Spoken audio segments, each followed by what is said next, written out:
ବର୍ଷର ଆମର ଅଷ୍ଟମ ଯେଉଁ ମାସିକ ସମୀକ୍ଷା ବୈଠକରେ ଆମର କ'ଣ ସବୁ ଆଲୋଚନା ହେବାର ଥିଲା, ଆଲୋଚନା ହେଇଛି, ସଂକ୍ଷେପରେ ଆମେ ତାକୁ ଆଲୋଚନା ଭିତରେ ରଖିବା। ପ୍ରଥମେ ଆମର ସ୍ୱାଗତ କାର୍ଯ୍ୟକ୍ରମ ହେଇଥିଲା, କାର୍ଯ୍ୟସୂଚୀ ହେଇଥିଲା, ସମ୍ମାନୀୟ ଡିଓ ସାର୍ ମଧ୍ୟ ଆସିଥିଲେ, ଆଉ ଆମର ଶିକ୍ଷକ ବନ୍ଧୁମାନଙ୍କ ସହିତ ଆଲୋଚନା କରୁଥିଲେ। ସଭା ରେଜିଷ୍ଟ୍ରାର ପଢ଼ିବା ଗଢ଼ିବା କଥା, ବୋର୍ଡ ପରୀକ୍ଷା କଥା, କେମିତି କ'ଣ ପରିଚାଳନା ହେବ, ବିଦ୍ୟାଳୟ ପରିବେଶ କେମିତି ହେବା ଦରକାର, ଆମର ଶିକ୍ଷକର କାର୍ଯ୍ୟ କେମିତି ହେବା ଦରକାର, ସାର୍ ଦୀର୍ଘ ସମୟ ଧରି ଆମମାନଙ୍କୁ ପ୍ରେରଣା ଭାବରେ ବୁଝେଇଥିଲେ। ତ ଆଜିକାର ଆମର ବୈଠକରେ ଗତ ମାସରେ ଆମେ ବିଦ୍ୟାଳୟ ସ୍ତରରେ କ'ଣ କ'ଣ କରିଛୁ, ଶିକ୍ଷକ ବନ୍ଧୁମାନଙ୍କ ସହିତ ଆମର ପ୍ରାଞ୍ଜଳ ଭାବରେ ଆଲୋଚନା ହେଇଥିଲା। ସାର୍ ମାନେ ମଧ୍ୟ ସୋପାନ ରେଜିଷ୍ଟ୍ରାର କଥା କହିଥିଲେ, ପଢ଼ିବା ଗଢ଼ିବା କଥା କହିଥିଲେ, ବୋର୍ଡ ପରୀକ୍ଷା କଥା କହିଲେ।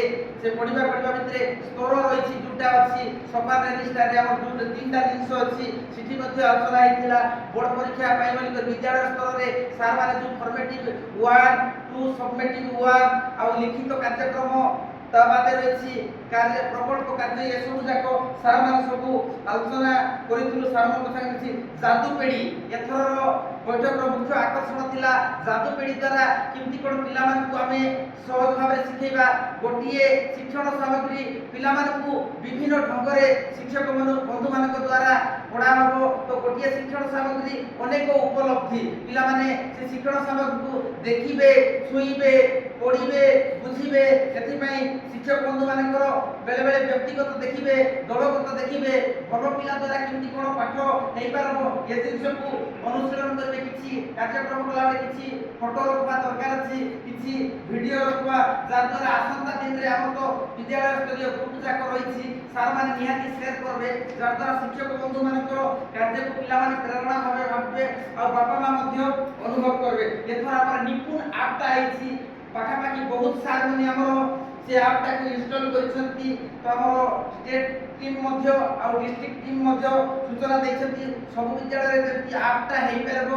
ଏ ଜାଗାରେ ଆମର ଆପ୍ ଯାକ ଇନଷ୍ଟଲ ହେଇଛି, ଆଉ କିଛି କିଛି ସାର୍ଙ୍କର ଆପ୍ ହେଇପାରି ନାହିଁ, ଲେଖା ଦେଇଛନ୍ତି ଆମର ପାଳ ଭାଇଙ୍କଠୁ। ସେ ଜିନିଷ ଆମେ ସମାଧାନ କରିବୁ। କୁଡ଼ିଗୁଡ଼ା ସାର୍ଙ୍କର ଗୋଟେ ସମସ୍ୟା ଥିଲା, ତାଙ୍କର ସମାଧାନ କଲେ। ତ ଆମର ରହିଛି ଗୋଟେ ଜିଲ୍ଲା ଭିତ୍ତିକ ଆଲୋଚନା। ସାର୍ମାନଙ୍କୁ ଗୋଟେ ଏଚଏମ୍ ସାର୍ଙ୍କୁ ଗୋଟେ ପଦ ଦିଆହେଇଛି, ବିଦ୍ୟାଳୟ ସ୍ତରରେ ଶୈକ୍ଷିକ ବାତାବରଣ ଉପରେ କ'ଣ କେମିତି ସବୁ କରିଛନ୍ତି ସାର୍ ମାନେ ଲେଖୁଛନ୍ତି। ବିଦ୍ୟାଳୟ ପରିଦର୍ଶନ ସମୟରେ ସାର୍ମାନଙ୍କ ସହିତ ଆଲୋଚନା କରି ପିଲାମାନଙ୍କର ଯେମିତି ଶୈକ୍ଷିକ ବାତାବରଣଟା ଭଲ ହେବ ଆଉ ପିଲାମାନେ ସୁନ୍ଦର ଭାବରେ ଶିଖିବେ, ବୁଝିବେ, ଏ ଜିନିଷକୁ ସାର୍ମାନଙ୍କ ସହିତ ଆଲୋଚନା କରିବୁ। ନିପୁଣ ଆପ୍ରେ ମଧ୍ୟ ରହିଛି, ସେ ଆପ୍ରେ ଏଆଇ ଜିନିଷ ଦେଇଛି, ପିଲାଙ୍କର ନାଁ ଲୋଡ଼ ହେବ।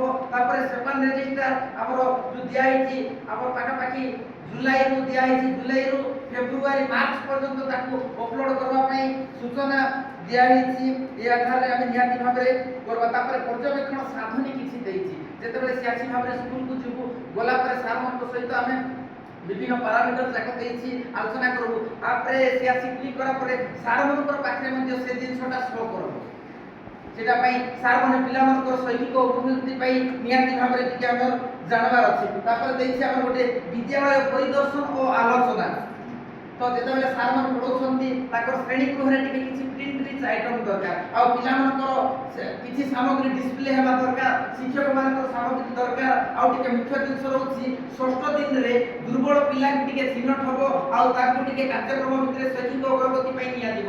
ଆଉ ଷଷ୍ଠ ଦିନର ଯୋଉ କାର୍ଯ୍ୟକ୍ରମ ଅଛି, ଷଷ୍ଠ ଦିନରେ ମଧ୍ୟ ଆମର ଏକ୍ସେଲେଣ୍ଟର ଗୋଟେ ସାମଗ୍ରିକ ଉନ୍ନତି ପାଇଁ ପିଲାମାନଙ୍କୁ ବିନା କ୍ୟାବିନେଟ୍, ବିଦ୍ୟାଳୟ କ୍ୟାବିନେଟ୍ ଆଉ ଭଲ ପିଲା ଦ୍ୱାରା ଶୈକ୍ଷିକ ଅଗ୍ରଗତି ପାଇଁ ଆମ ଶନିବାର ଦିନ ନିହାତି ଭାବରେ କାର୍ଯ୍ୟକ୍ରମ କରିବା ପାଇଁ ଯାଉଛି। ତ ଅନଲାଇନ୍ କାର୍ଯ୍ୟ ଯାକ ବହୁତ ବଢ଼ୁଛି, ଆମ ବୟସ୍କ ଶିକ୍ଷକମାନଙ୍କ ପାଇଁ ଅସୁବିଧା ହେଉଛି।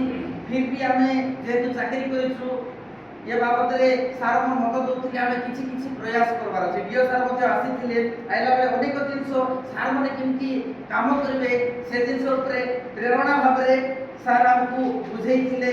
ତ ଆସନ୍ତା ଦିନରେ ଆମର ବିଦ୍ୟାଳୟ ପରିବେଶକୁ ଭଲ ରଖିବା, ଶିକ୍ଷକର କାର୍ଯ୍ୟକୁ ନିହାତି ଭାବରେ ନିପୁଣ କରିବା, ପିଲାଟା କେମିତି ଭଲ ପାଠ ପଢ଼ବ ଏ ଜିନିଷ ଆମେ ଶିକ୍ଷକ ଭାବରେ ଟିକେ ନୀତି ନୈପୁଣ ହେବା ପାଇଁ ସାର୍ ଆମକୁ ପ୍ରେରଣା ଦେଉଥିଲେ। ତ ବିଦ୍ୟାଳୟ ପରିବେଶକୁ ମଧ୍ୟ ସାମଗ୍ରିକ ଭାବରେ ଭଲ ରଖିବା, ସେଠି ଗୋଟେ ଧାଡ଼ି କହୁଥିଲେ ଆମର ଯେମିତି ଜଣେ ଲୋକ ଆସିବ ସ୍କୁଲଟାକୁ ଦେଖିଲା ପରେ ସେ ବିଦ୍ୟାଳୟ ଠିକ୍ ଅଛି ବୋଲି ଅନୁଭବ କରିବ, ଏଭଳିଆ ବାର୍ତ୍ତା ଦେଇ ସାର୍ ଆମକୁ ଆଜି କାର୍ଯ୍ୟଟାକୁ ଆଗେଇ ନେବା ପାଇଁ ଆମକୁ ସହଯୋଗ କରିଥିଲି। ତ समस्त शिक्षक बंधु मध्य हमर काम लागुछंती आउ टिके काम करबा द्वारा हमर विद्यालय परिवेश पिलांकर उन्नति हो एभलिया काम करी हमर शिक्षक कार्य टिके त्वरान्वित करबा एति धन्यवाद होछि। नमस्कार।